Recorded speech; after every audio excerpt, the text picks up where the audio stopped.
Olá, senhoras e senhores, bom dia, boa tarde, boa noite. Professor Matheus Turini, professor de Filosofia e Sociologia. Vamos lá dar continuidade nas nossas aulas de filosofia? Entrar um pouquinho já na filosofia medieval. Então vamos lá, fazer um remember rapidamente. Tá vendo aqui que eu estou mostrando a linha do tempo para vocês? E aqui a gente parte um pouquinho para falar um pouquinho dessa continuidade temporal. Bom, primeiro, filosofia antiga, filosofia medieval, moderna e contemporânea são períodos da filosofia que a gente encontra na história do Ocidente mesmo, né? E aí a gente tem que perceber que a história da filosofia ocidental cruza com a história com a linha do tempo da história ocidental, tá? Então a gente não pode ter aquela sensação de que a gente foi dormir no período medieval e acordou no período moderno. Da mesma forma que a gente não pode ter a sensação de que na filosofia pensou-se de um determinado jeito até ano tal e a partir do ano tal pensou-se de outra forma. Não.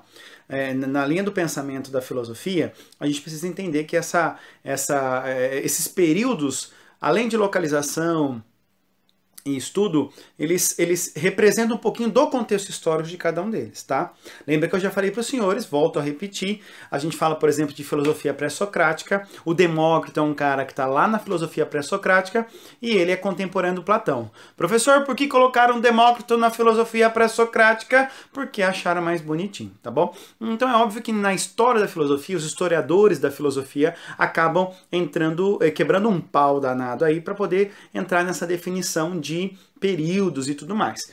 Professor, por que o senhor começou fazendo essa abordagem? Porque a patrística, que é o nosso primeiro período, exatamente nosso primeiro período, é esse período que vai fazer com que a gente entre numa dessas tretas. Por exemplo, na universidade, pessoas, é normal uma treta que tem de considerar a patrística Santo Agostinho, que é o principal nome da patrística, sendo da antiguidade ou da medievidade. Do período antigo ou do período medieval. E aqui, pessoal, a gente vai ter um pau danado, tá? Por isso que, o que eu trago para os senhores, nessa linha do tempo fica bastante clara isso. Que a patrística, ela toma por referência um período lá do primeiro século, depois de Cristo, óbvio, com os próprios padres, essa é a principal característica da patrística, inclusive, é tentar harmonizar fé e razão, eu vou falar isso daqui a pouco para vocês, mas ela se estende até depois do período considerado medieval. Ela entra até o século VII, o século VIII depois de Cristo, e a partir desse momento a gente tem aqui uma transição da antiguidade para período medieval, para a Idade Média. Por isso, pequenos, que a gente precisa ter essa noção de período, para primeiro não conceber a filosofia patrística como um bloco de período fixo. Segundo, para entender que ela sai ali da filosofia antiga, principalmente da herança da filosofia grega, e ela entra na filosofia medieval. Só que você vai falar assim, professor, mas geralmente coloca-se patrística no período medieval. Pois é, por isso que a gente vai dar um pouquinho mais de cara, já que a gente falou da filosofia helenística, a gente vai abordar mais essa questão com a Idade Média em si. Já que a igreja faz bastante influência nesse período, é de extrema importância a gente entender que a Igreja Católica tem as suas raízes caracterizadas na Idade Média. Por isso que a gente vai trabalhar com a patrística numa perspectiva mais de Idade Média do que a Idade Antiga mesmo. Até mesmo porque a patrística rompe com algumas questões e algumas reflexões filosóficas que estão presentes na filosofia antiga, tá? Primeiro vamos falar um pouquinho de filosofia, de Idade Média, na verdade. Deixa eu te mostrar aqui, ó. Tá vendo aqui, ó? Visão renascentista iluminista e visão romântica. Como assim, professor? Pequenos, dá uma olhadinha aqui para mim. A gente tem, na história da filosofia, nós temos uma concepção, na verdade na história como um todo, na história geral. A gente olha para a Idade Média e sempre tem aí basicamente duas visões, duas concepções que a gente pode ter da Idade Média. Uma delas é aquela que a gente chama de renascentista iluminista, que é esse primeiro desenho aqui, ó, tá vendo? Esse primeiro desenho aqui, ó. Esse primeiro desenho, pessoas, ele fala bastante a questão da versão da Igreja Católica. Inclusive o iluminismo vem para isso, né? Para trazer luz naquilo que a Idade das Trevas não tinha. E essa perspectiva, ela é dos renascentistas iluministas, que pintaram lá no século XIV, XV, XVI, XVII até o século XVII, uma igreja católica bastante opressora e bastante dogmática, pouco de conhecimento, o que faz a gente associar a Idade Média como se fosse esse período enquanto tal. Só que no século XVIII e século XIX, o que o romantismo fez? Ressignificou a ideia de Idade Média, tá? Entende isso? Essa ideia aqui, ó, tá vendo aqui, ó? Essa ideia aqui, ó, de rei, princesa, príncipe, a honra do cavaleiro, isso é uma perspectiva romântica, uma perspectiva que vai trabalhar com a ideia de que o Renascimento, de que a Idade Média é esse período de cavaleiros e tudo mais, com essa figura mais romantizada. Professor, qual que é a certa? Pequenos, não são visões, são concepções. E tanto a renascentista iluminista quanto a romântica tem motivos para acreditarem naquilo que acreditam.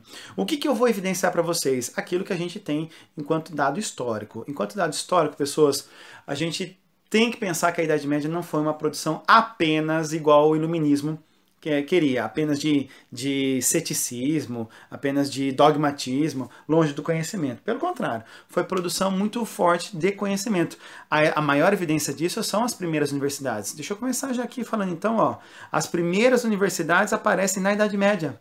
Avanços na música, alquimia, astronomia, física, medicina aparecem na Idade Média, inclusive na conservação de bibliotecas. Então a Idade Média não foi só esse período distante do conhecimento. Pelo contrário, há evidências históricas claras e concretas que evidenciam o contrário. Evidenciam que a Idade Média acabou sendo também palco dessa produção de conhecimento. Agora, não dá para pensar a Idade Média sem pensar no período ou nos nossos irmãos aqui da religião islâmica. Ai, professor, tá vendo? Essa é uma evidência de inferioridade. Pequenos, não fale isso, tá? Vamos primeiro se localizar. 711 é mais ou menos o ano. A gente tem a religião islâmica se formando. Você lembra da religião islâmica? No século VII aparece um cara chamado Maomé, ou Mohammed. O Mohammed diz que recebeu uma visita do tio Gabriel, que é um tal de anjo lá do Senhor. E esse Gabriel chega para o tio Mohammed e fala: ó, Mohammed, Maomé, todo mundo foi gente boa até agora, todo mundo falou a palavra de Deus, mas você vai ser o último. Então escreve as coisas que te digo. E aí passou a escrever o Alcorão. Quando Maomé morre, o islamismo, islam no árabe quer dizer paz, né? Então o islamismo, quando ele morre, o islamismo está pronto aqui e aí cabe aos líderes que ficaram estruturar como é que a gente vai fazer essa religião. E aí haviam aqueles que diziam, não, o próximo líder tem que ser consanguíneo do Maomé. E outros diziam, não, qualquer um que tenha feito a peregrinação e conheça muito bem o Alcorão pode ser o novo líder. Nasce xiitas e sunitas. Então você percebe que a origem dessas divisões, fragmentações religiosas do islamismo nascem nesse contexto da Idade Média. Ah, professor, esse foi um problema. Aí que tá, pessoas. O que isso acarretou? Acarretou que a jihad, você lembra da jihad? Que ela é a guerra santa. O muçulmano tem bastante forte isso, combater a cultura e a religião ocidental. Eles chamam isso de uma resistência a uma contracultura ocidental, e o Islã acaba incentivando o jihad, que é essa guerra santa. A jihad, pessoas, ela impulsionou com que os islâmicos fossem expandindo terra. E essa expansão territorial fez com que a Arábia Saudita se encontrasse com a Península Ibérica. Lembra que, então, no século VIII, 711 até 1492, basicamente, você tem aqui o período que a gente chama de Reconquista. Olha a gente conversando com a história agora um pouquinho. A Reconquista foi esse período em que os árabes ficavam invadindo a Península Ibérica e os ibéricos tentando se resistir a esse ataque. Reino de Castela, Aragão, você lembra deles? A gente vê isso bastante naquelas aulas de formação das monarquias europeias, aquelas aulas chatas de formação das monarquias europeias, e aqui a gente precisa entender isso porque a gente acabou recebendo a presença dos árabes aqui. Isso vai ser muito importante para a escolástica, grave isso que eu estou dizendo para vocês. Só que não para por aqui. Os islãs, pessoas, esse contato religioso fez com que acontecesse o primeiro cisma, a primeira fragmentação da Igreja Católica Apostólica Romana, que é quando o catolicismo ortodoxo rompe com a Igreja da Itália. Tudo bem até aqui, pessoas? E nesse momento, pequenos, você tem ainda uma opressão maior ainda da igreja para tentar restituir aquilo que ficou para trás. E a expressão disso vai ser a Cruzada. A Cruzada, 1272, 1096 até 1272, você vai ter esses períodos de contra-ataque dos povos da Europa contra os povos islâmicos para tentar reconquistar a terra perdida, a terra de Jerusalém. Então você percebe, pequenos, que a Idade Média, além do conhecimento expressamente concreto e produzido pelas primeiras universidades, a Idade Média produz um dos maiores embates que a gente vai precisar ter para poder entender os conflitos atuais e a nossa herança com o mundo oriental, principalmente o Oriente Médio, tá? Agora, aqui nos cabe analisar, e aqui eu quero trazer exatamente para vocês, é pensar a filosofia na religião. E aqui, pequenos, é o principal foco que nós vamos trabalhar. Pequenos, veja, se a Igreja Católica e as guerras que estão acontecendo são bastante influenciadas pela Igreja, é óbvio que a filosofia também será influenciada por essas ideias. E tudo começa lá no século I, depois de Cristo. Jesus morre, os apóstolos ficam, saem fundando os primeiros grupos, a igreja chamada Igreja Primitiva, e depois lá em 313, lá no século IV, Constantino vai oficializar a Igreja Católica. Tudo bem? Isso é de extrema importância saber, porque quando você encontra a filosofia ocidental, filosofia antiga com o cristianismo, cara, isso vai dar um pau danado. Por quê, professor?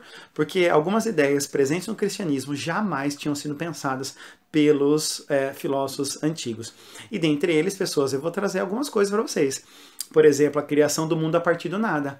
Enquanto o grego pré-socrático estava tentando, olha só, achar que, lembra disso? Achar que na physis, o filósofo cristão fala o seguinte, não, tá tudo certo, gente, é só a gente, tá tudo certo, sabe? No sentido de que quem criou tudo foi Deus, a partir do quê? Do nada. Então isso não tinha pensado na cabeça do grego.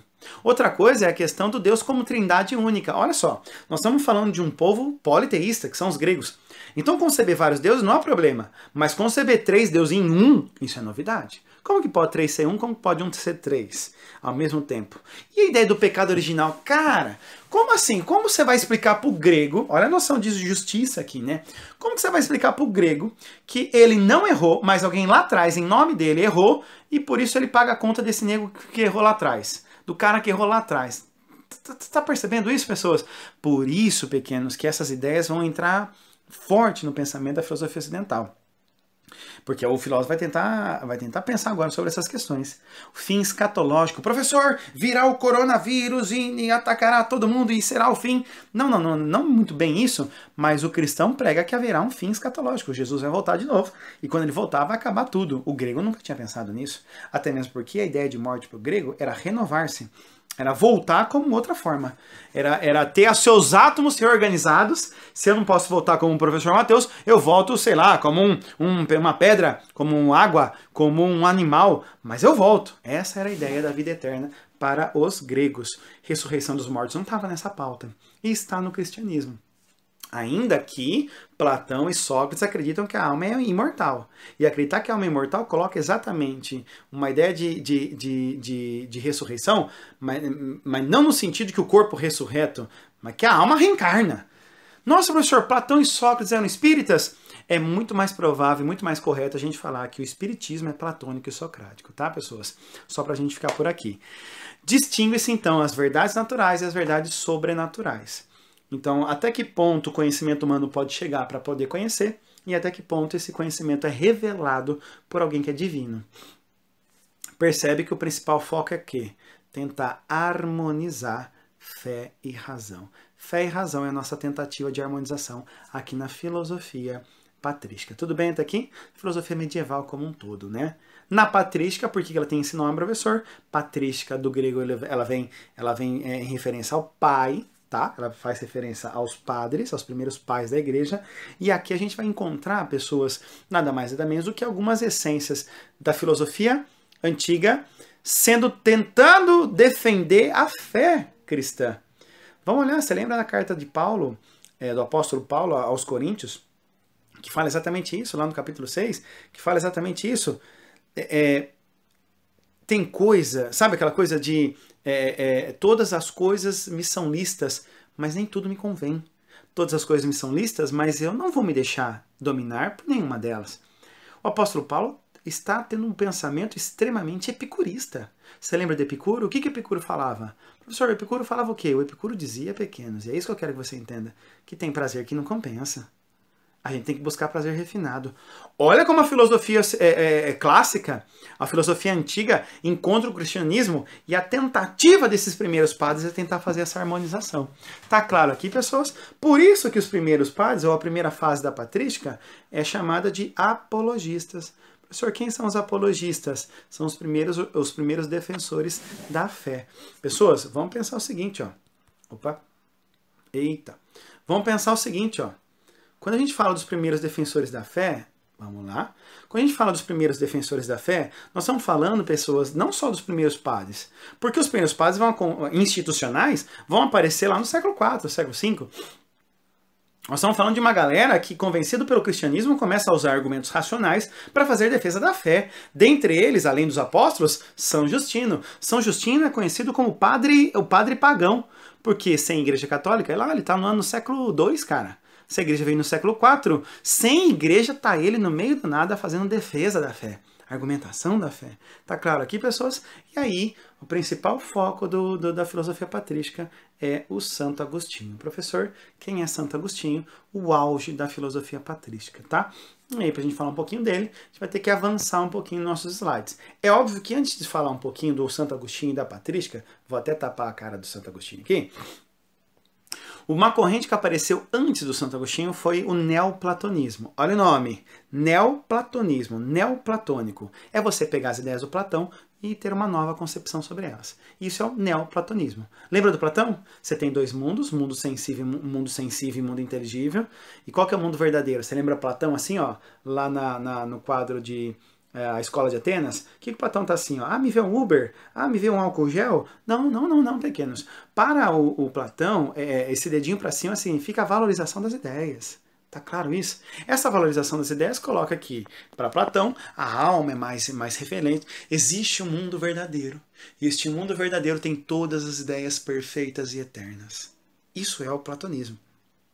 Lá, no mundo das ideias, existem as ideias perfeitas. Então, assim, o que você vê é tudo cópia. Cópia do quê, professor? Cópia do mundo ideal. Essa é a ideia do Platão.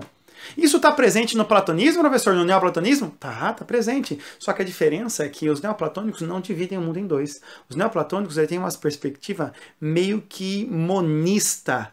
Tentar pensar Deus como uma coisa una. Percebe? A ideia de você pensar Deus. O pensamento religioso está muito forte na patrística, na filosofia medieval como um todo. E o platonismo é a primeira, aliás, o neoplatonismo é a primeira tentativa de aproximar as ideias de Platão ao cristianismo. Por que o senhor está falando isso, professor? Porque a gente atribui esse papel ao São Tomás de Aquino. Desculpa, não só ao São Tomás de Aquino, que é da escolástica, mas ao Santo Agostinho. O Santo Agostinho, pequenos, é o cara que vai aproximar Platão do cristianismo? Sim, mas esse movimento já acontecia antes do próprio Santo Agostinho, pelos filósofos neoplatônicos.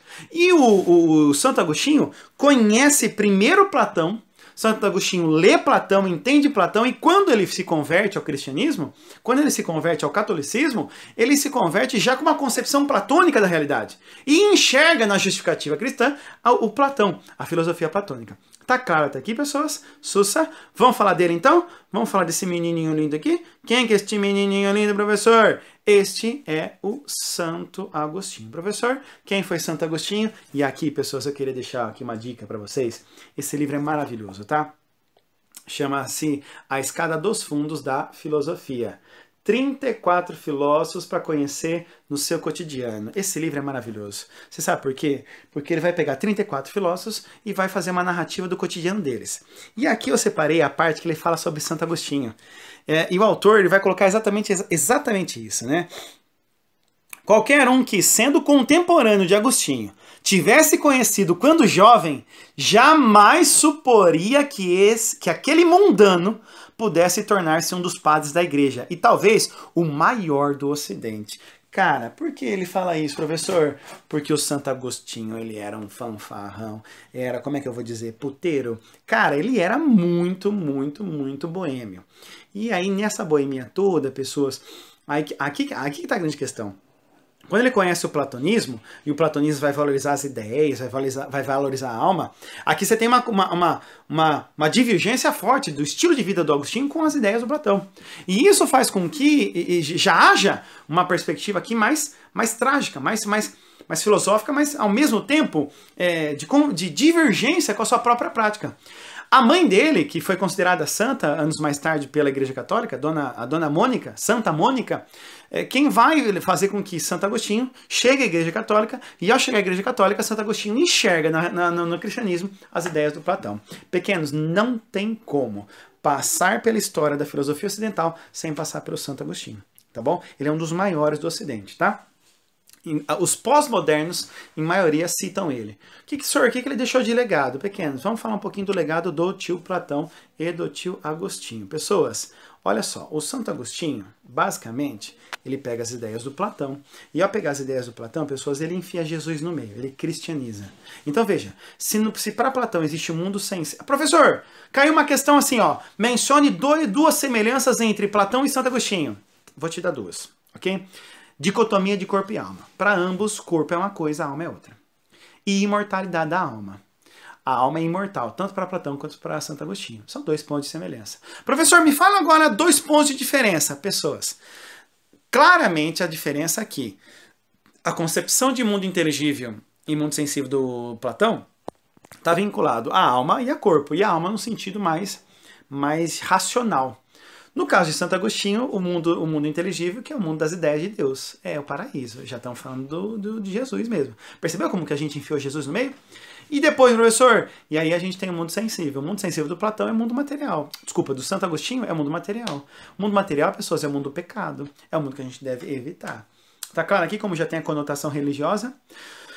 Outra coisa, se para Platão a gente nasce com um determinado tipo de conhecimento, lembra da reminiscência? Senhor, o que é reminiscência? A reminiscência, ela é um processo, pequenos, que a gente hoje pode usar esse termo, download. A nossa alma, antes de encontrar com o corpo, estava lá no mundo das ideias. E ao encontrar com o corpo, ela fez esse download de todas aquelas formas perfeitas e eternas que estavam lá no mundo das ideias. Ok? Isso é Platão. E para Santo Agostinho, professor?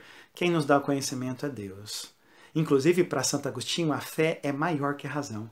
Por que a fé é maior que a razão, professor? Porque a razão tem seus limites, como qualquer ser humano. Então, em algum momento, o conhecimento vai depender de uma revelação divina. Por isso, a doutrina do mestre interior e por isso a teoria da iluminação. Se para Platão a razão é que revela, para Santo Agostinho é a fé. Teoria da iluminação. A gente é iluminado pelas ideias de Deus. Deus nos ilumina, Deus nos revela, a fé nos revela. E se para Platão a reflexão filosófica que faz a gente alcançar esse conhecimento que está na alma, para Santo Agostinho é a reflexão interna. A reflexão interna, pessoas, e olha como que culmina com a própria dogma da Igreja Católica. Você lembra? Quando a Igreja Católica ela fala da prática de confessar. O que é a confissão, professor? A confissão nada mais é do que um momento racional de você, diante de alguém que compromete-se em dizer nada, o senhor racionalmente fala das coisas, dos deslizes que o senhor teve durante a semana, mês e por aí vai. Esse é um momento sublime que o senhor reflete consigo mesmo. Olha só como que está aqui aquela questão socrática em Platão, se repete agora no Agostinho. É o interior. É o interior que me faz com que eu reflita, olhe para mim, olhe os meus pecados, olhe a minha pequenez, olhe os meus erros, e a partir daqui, pela misericórdia divina e pela fé, eu consigo alcançar um conhecimento sobre a ética, sobre a justiça, sobre aquilo que é bom para a minha vida. Olha, percebe como a gente pegou Platão e enfiou Jesus no meio? Então vamos concluir as ideias de Platão, de Santo Agostinho. O que Santo Agostinho produziu para além da concepção platônica, professor? Bom, política, você lembra que para Platão era muito claro que você podia reproduzir um modelo ideal na cidade, e para Santo Agostinho não. Para Santo Agostinho a gente precisava separar a cidade dos homens da cidade de Deus. A cidade dos homens é essa cidade aqui, onde não tem nenhuma pérola. Pelo contrário, aqui é só lágrimas. Aqui é só chuva de lágrimas. Por quê, professor? Não dá para fazer da terra o paraíso.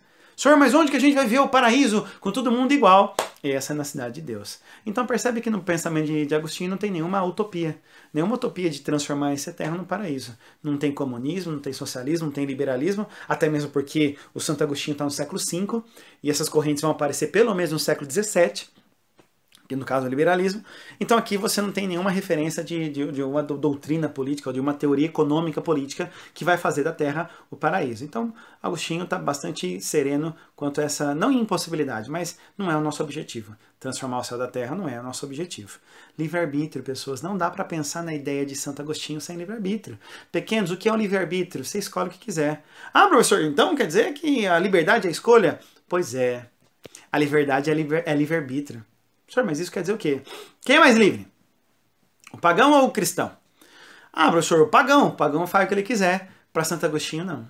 Quem é mais livre é o cristão. Por que, professor? O cristão não pode fazer nada? Pois é. O senhor, diante de um desejo, o que é mais fácil? Resistir ou ceder? Vou repetir. O senhor, diante de um desejo, o que é mais fácil? Resistir ou ceder? O senhor está querendo comer chocolate, o senhor está de regime, eu te coloco um monte de chocolate na sua frente. O que é mais fácil? Comer os chocolates, enfiar a cara nos chocolates, ou então resistir a todo esse desejo? É mais fácil ceder. Se é mais fácil ceder, aquele que cede, aquele que resiste, tem muito mais autonomia frente ao desejo. O pagão cede aos desejos. E ao ceder aos desejos, ele vira escravo deles. Quem é mais livre, professor? Para Santo Agostinho, é o cristão. Eu vou falar um pouquinho sobre a questão da bondade e da maldade, e aí a gente encerra com a ideia de tempo em Santo Agostinho. A maldade e a bondade. Professor, se Deus é bom, porque existe o mal? Porque mal não é uma coisa, pessoas. Lembra disso? A gente já superou essa questão com a questão da escuridão. Professor, existe escuridão? Aliás, a escuridão, ela existe? Pessoas, não é que a escuridão existe, pequenos. É que, veja, a ideia de... E isso é interessante demais. A ideia de claro e de escuro está diretamente relacionado com a ausência de um deles. O que é o escuro, professor? A ausência da luz. E o que é o mal? A ausência do bem. Então não é que Deus produziu mal. É que quando a gente se afasta de Deus, a gente vive mal. O mal é o efeito do afastamento da bondade divina. Tá claro isso, pessoas? Professor, mas se Deus nos ama tanto assim, o que é que ele estava fazendo antes? Olha só, o que Deus fazia antes de criar eu e você? O que Deus fazia antes de criar o planeta Terra? E aqui está a maior contribuição do Platão. Aliás, desculpa, do Agostinho. Para mim, uma das mais ricas, que é a noção de tempo. Pessoas, quando o Santo Agostinho pensa o tempo, ele fala ainda assim nas Confissões, ele fala exatamente isso. Deus, quando o Senhor me pergunta o que é o tempo, eu sei o que é. Quando eu falo tempo, eu sei exatamente o que é o tempo. Mas quando o Senhor pede para eu explicar, eu já não sei mais o que é o tempo. Essa é a ideia de intuição para Santo Agostinho. Ou seja, eu intuo o que é o tempo, mas eu não sei muito bem explicar o tempo. E Santo Agostinho começa a pensar, por que eu não sei explicar o tempo? Porque o que é o tempo, pessoas? O tempo é essa sequência de segundos. Está vendo aqui? Ó, vou mostrar para você. O tempo é isso aqui, ó, 29, 30, 31, 32. Percebe? Instantes de momentos que passam e a gente não controla. Isso é tempo. Momento.